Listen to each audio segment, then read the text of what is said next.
I need to talk to somebody at AEW, apparently. I need to talk. I thought you did. I thought you were on the payroll. That's everything I keep hearing is that Tony Khan's paying Jim. And I'm like, hey, how come I'm not getting anything? I'm refunding him his money. I'm sending him his check back this week because if he's not even going to try. See, we were going to record yesterday, but I had the schedule changes. And I said, well, at least we'll be able to get some feedback on the program by recording on Saturday morning on what happened on Friday night's Rampage. And so I sat down attempting to watch this program that was it just like August 20th, I believe it was August 20th when this program brought CM Punk back to pro wrestling after 7 years and scored somewhere around, 1.2 million viewers in thereabouts, right? So it can happen. People are not genetically predisposed to ignore this program. It's a valuable piece of television real estate. You could use it for good, right? Right. We've seen it. What were well, we don't know what the ratings were last night yet, 12 hours ago, but the ratings of Rampage have also, why don't you go ahead and Google that? Because they've been dropping. I was going to say, we would know right now what the ratings were if they were head to head because WWE would have leaked them already. Well, yeah, one would think that WWE will probably take out billboards telling people, hey, be sure to watch Friday night's Rampage. If you haven't already, find it somewhere and watch it because that will be the biggest damage that they can do to AEW as a company to tell people to watch this fucking program. So the ratings have been going down on Rampage since Punk's debut. Now we expected that there would naturally be some drop because you got a once-in-a-lifetime event. You can't do that every week. But now we have already gone, what was last week? Last week was basically half. They've dropped in half. Last week, which was October 15th, was 578,000. So basically, in 2 months, they fell back to where they did half of what the Punk return show did, and that has been with Punk wrestling. Because we talked about it on a couple of the shows here recently. They were in a situation where one of the biggest stars in wrestling who hadn't entered a ring in 7 years and people were confused and or mixed in their feelings on whether they would ever see him again. People didn't know whether he'd ever wrestle again or not. People didn't know whether he's going to come back. And then suddenly they tease, oh, here comes CM Punk, the blah, blah, blah. And they get a big number. And after that, yes, they want to see CM Punk wrestle Darby Allin. But then since then, we've gone to Daniel Garcia, fine young man. We've gone to Matt Sydal, fine young man. Who's next week? The fucking lead singer of the Fine Young Cannibals? I mean, they devalued the idea of CM Punk wrestling on television by making it too commonplace against people that, let's face it, everybody knows CM Punk was going to beat Daniel Garcia. Everybody knows CM Punk was going to beat Matt Sydal. They did good with him and Hobbs. They did good with him and Darby Allin. But now they've taken withdrawals on their goodwill account of CM Punk to where last week he was meaningless in terms of a number because nobody gave a fuck about his opponent. And they know at this rate, they're going to get to see him wrestle in the next week or two again anyway. But one thing that at least that there was happening as a good byproduct of Punk wrestling underneath guys was that they were having the best matches of their careers, and it was somewhat elevating them and making them look better in the people's eyes. That is why, if I was CM Punk, as soon as I saw the first match on Friday night's Rampage, I would have gone to Tony Khan and asked him, are you fucking kidding me? Is this a fucking rib? I have a match with Powerhouse Hobbs one of your budding new superstars that has all the talent and all the potential and all the tools in the world. And I gave him his best singles match that he's ever had, and hopefully gave him some on-the-job training and elevated him in people's eyes. And 2-3 weeks, whatever it's later, you lead the Friday night show with Powerhouse Hobbs against the company mascot, and you beat Hobbs with the joke. Just because, Tony Khan, you, for whatever reason, think this clown is cute, and you dressed up like him on Halloween, our little dog Pockets beat Powerhouse Hobbs in a tournament match to determine who's going to get a shot at the world title. So you not only beat Hobbs and undo every good thing that CM Punk did for him, make him look like a complete idiot, but at the same time, you take a shit on your own world championship because you put the company mascot, even in the tournament, much less to do a job, you put the company mascot in a tournament with the winner to get a world title shot. And then, as I said, you beat Powerhouse Hobbs with self-same company mascot on national television. Punk should he should either go up and just snatch Tony by the neck, or he should say, you know what, when you're serious about this business, call me, I'll be at home. Why did they have Punk do what he did with Hobbs, for Hobbs, to turn around and shit in Hobbs' face on national television? Well, let me just say for the record, I have no problem with the Punk Hobbs match, except for the fact that he now had this ultra-long competitive match with, as you put it, the company mascot, who, you know, again, that's where there's one of those big disconnects. There are AEW fans who love Orange Cassidy, whether they watch him ironically, as people say it, or whatever it is. They like the silliness of it. There are people into him, and then there's people like me who say, it's a skinny guy with a really stupid gimmick. Why am I watching this? And quite frankly, I said this before, Powerhouse Hobbs has as much upside as anyone there. Why is he doing a job for this guy? But, and even if you like the fucking goof, right? Even if you're one of these people that likes to laugh at phony wrestling, which that's the audience that they're primarily appealing to still, why does it make sense for this guy to beat Powerhouse Hobbs? Why should this guy be in contention for the world championship to begin with?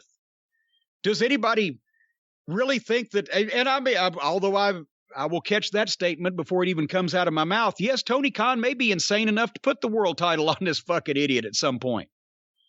But that doesn't mean that anybody else with cognitive thinking believes that it should happen. But it's, for one thing, nobody has yet ever explained what this fucking thing is anyway. Why does he do these things? Why does he act this way? What is the fucking deal with him? Nobody knows. Nobody cares. It was a one-note joke 2 years ago that wasn't funny to me, but some people giggled at it. But now you know who Pockets reminds me of now? He reminds me of Captain Lou Albano. You know why? Because Lou Albano was a great character in wrestling. He was one of those just great personalities. Just as my mom used to say, he didn't have a character, he was a character. He was always with the jokes. He was always a motor mouth, blah, blah, blah. And every time I would run into Captain Lou in the 90s, he would tell me the same joke. He would say, boy, I hope your shirt's waterproof because that tie's a real pisser. And it wasn't really funny, but you laughed the first time because it was Captain Lou. But then the fifth or sixth time, you'd smile and you'd laugh because it was Captain Lou, but it wasn't really funny anymore because it wasn't really that funny to begin with. And then after about 50 times, you're like, I knew you were going to say that, Captain Lou. It's way past old with this guy. It was a one-note joke that wasn't funny at the start except to certain people. And then it got less funny, and nothing has ever changed. There's nothing different about it. Does the same shit. He looks the same. He does the same shit, which is almost nothing. And it's an embarrassment to the professional wrestling industry. So That was the opening match on the show. Then Britt Baker wrestled, was it Anna Jay? Anna Jay. Well, there you go. And then the main event was Andre Olio against Pac. So they just said, fuck it, we got nothing. Are you saying you didn't watch Andrade versus Pac? When they opened the show with the company mascot beating one of their supposedly future superstars in a tournament for a world title shot, and then follow it up with Dork Order women against Britt Baker, and then finish up with Mumbles Nelson against Pac, who's the babyface, who's the heel, who gives a shit? I didn't. No, this was a joke program. They just gave up. They said, fuck it, we got nothing. Let's just waste our hour and put some shit out there. It was a good match, I'll say. First of all, I enjoyed Britt Baker and Anna Jay. I know you're going to dismiss it just because she's the Dark Order girl. Britt Baker has become really good in the ring and is perfect in terms of being Britt Baker.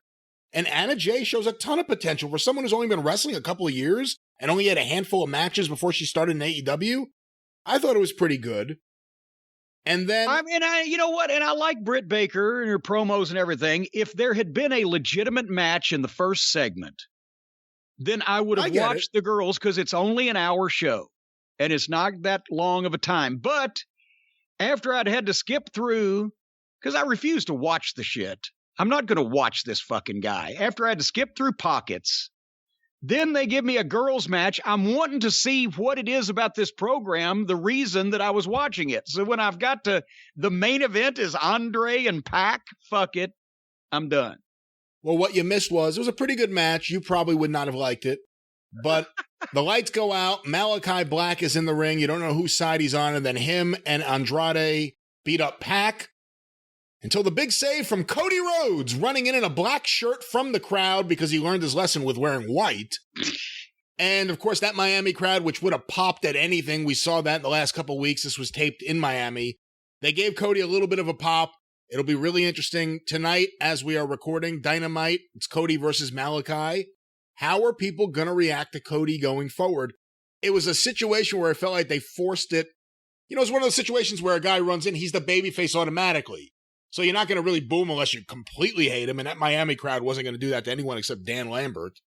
It'll be very interesting to see Cody's reaction. Okay, here's the thing. So they align Malachi Black, who honestly, because of his gimmick and his personality, intrigue, aura, mystique, whatever you want to call it, should he be aligned with anyone? No. Should he be aligned with baby faces or heels? No, he should be a single entity of evil. But did they try to involve him with Andre on the theory that maybe then the people might cheer Cody and boo Malachi Black instead of the other way around? Who knows? Do they even think that deeply? So now Malachi Black, who's really getting over with the base audience and etc., is aligned with Andre Mumbles, who is deaf. I mean, let's face it. The guy's very talented in the ring. He was talented as La Sombra. He was talented wearing a mask. But this just isn't doing it for me. I don't care how talented you are. He's boring. He bores the hell out of me with this, whatever this, I don't even understand what his gimmick is. He's rich? Is he rich? He's rich? They're all rich. They're all rich. Him and Leo and Matt Hardy. They should all just get together and hang out off TV and talk about how they're going to spend their money. Closing Rampage thoughts. No, I don't blame you. You know, I mean, this was a garbage television I kind of wonder how many other people, if I figure there has to be an audience that does the same thing or thinks somewhat similar to you. How many other people actually see something like that and turn it off? I know the AEW fans, again, there's an audience that sees Orange Cassidy and just can't wait to watch him do the same thing he's done every single other time for the last couple of years. But how many other people see that and go, it's Thursday, it's late. The Astros are about to go to the World Series. I can go watch an exciting thing like that, or I can go watch this taped show with Orange Cassidy. I'm just telling anybody that's ever been a fan of professional wrestling, if they see pockets in the ring, they're going to change the channel, turn it off, or watch something else or do something else because it's insulting. Just the sight of him is insulting to a true fan of professional wrestling. So they put him on for the same audience that they always get, and that's what they probably got, and that's dropping. And you still, I'll say one more thing and then we'll move on. Tony, you're still not learning? Your audience was dropping with the same old indie level mud show clowns that you've been shoving down people's throats for a fucking 2 years now, because the only people that ever wanted to see those assholes in the first place were the people that were already watching them. And all of a sudden, you start getting big jumps of hundreds of thousands of people when you bring in real talent, mainstream stars, guys with experience, veterans, people that know what they're doing.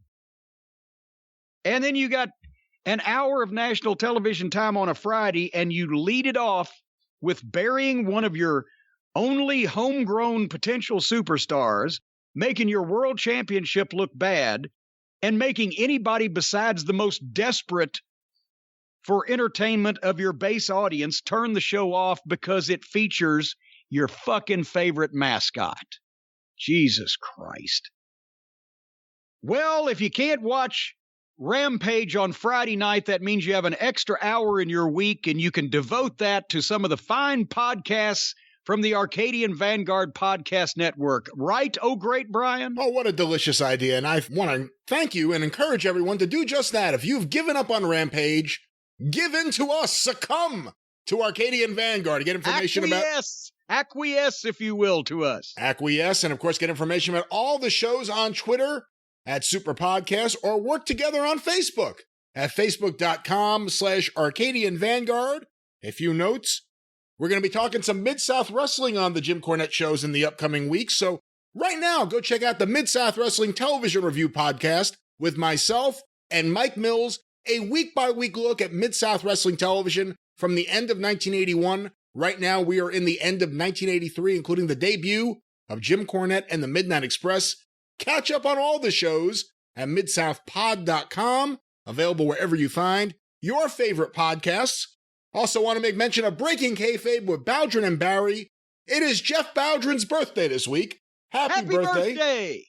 A spry 70 years old this week. Happy birthday, Jeff. And of course... What? Wait, hold on. No, he's not. I mean, he says 70. I think it's actually 75. But no, he's not. He can't be. He's not. I was totally fucking with him by assigning him a larger age, a bigger age than he actually had. Well, then I had to be. I had to defend him because no, he can't be. He can't be that old. He can't. He's got to be only 67.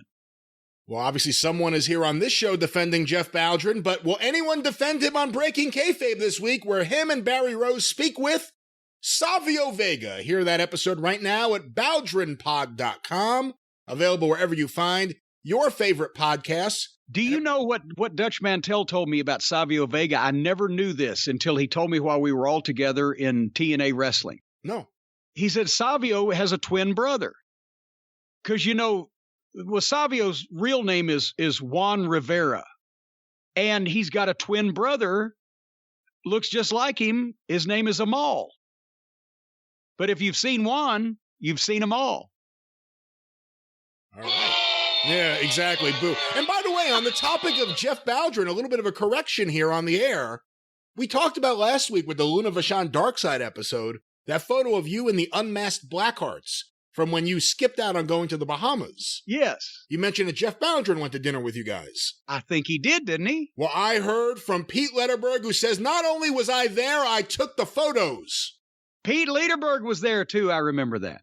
So there's the correction this week. But of course... Well, wait a minute. What? Did I say that Jeff took the picture? I just said we went to dinner with Jeff. You said, it was Jeff and Heath and Nash, and yeah, we had a great old time. I forgot to mention Pete. I'm sorry. I'm sorry, Pete. Well, of course, Pete has been a guest before on the 605 Superpodcast, the Mothership! Hey, boo on me! Boo on me! A phrase never heard except for in one song. Go through the archives today at 605pod.com. Hear why everyone who listens calls it the greatest wrestling podcast of all time. new episode in production right now. The 605 Super Podcast, The Mothership.